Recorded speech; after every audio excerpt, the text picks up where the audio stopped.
panafricains sont là. À bas les présidents affairistes d'Afrique. À bas les présidents affairistes d'Afrique. À bas les présidents africains valets de l'impérialisme. À bas les présidents africains Valets de l'impérialisme. À bas les traîtres dans nos rangs.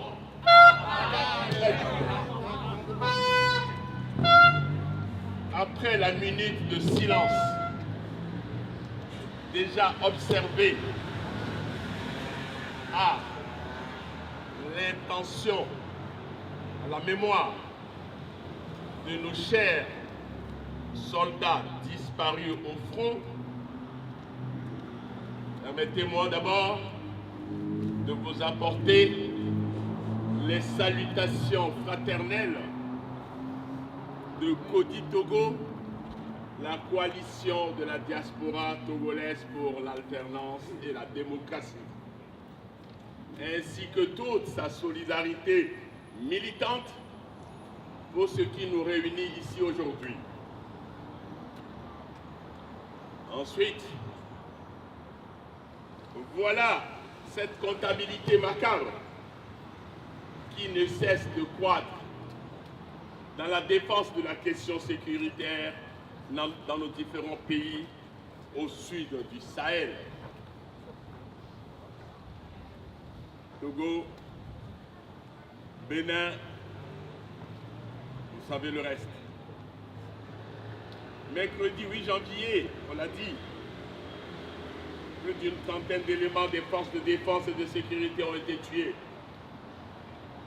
Assaut revendiqué par le groupe de soutien à l'islam et aux combattants JINIM. Dans son communiqué, le JINIM affirme avoir tué, donc revendiqué la tuerie de ses soldats et mis la main sur des réserves d'armement. Cette comptabilité nous amène à 121 personnels militaires béninois tués, ne serait-ce que pour 2024 et début 2025. Ce décompte, ça fait déjà beaucoup. Posons-nous les bonnes questions. Qui finance la logistique de ces terroristes? Quand on sait que l'Afrique ne produit pas des armes, qui sont les facilitateurs de cette logistique? Il y a certainement donc le ver dans le fruit. Dans le nord du Bénin, dans la zone du WAP, complexe transfrontalier partagé entre le Bénin, le Niger et le Burkina Faso, placé au patrimoine mondial de l'humanité de l'UNESCO, un vaste domaine de plus de 10 000 km² contenant 3 parcs nationaux protégés, celui du parc W, celui d'Arli et le parc de la Pandjari. C'est là où officient les groupes djihadistes dans la région. Et les attaques deviennent fréquentes, de plus en plus fréquentes, dans cette zone dite des 3 frontières entre le Bénin, le Burkina Faso et le Niger. Aujourd'hui,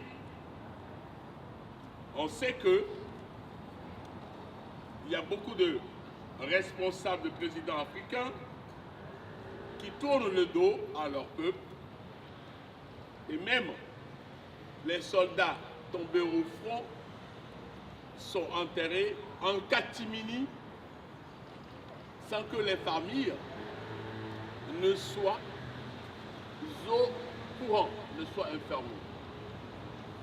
Dans quel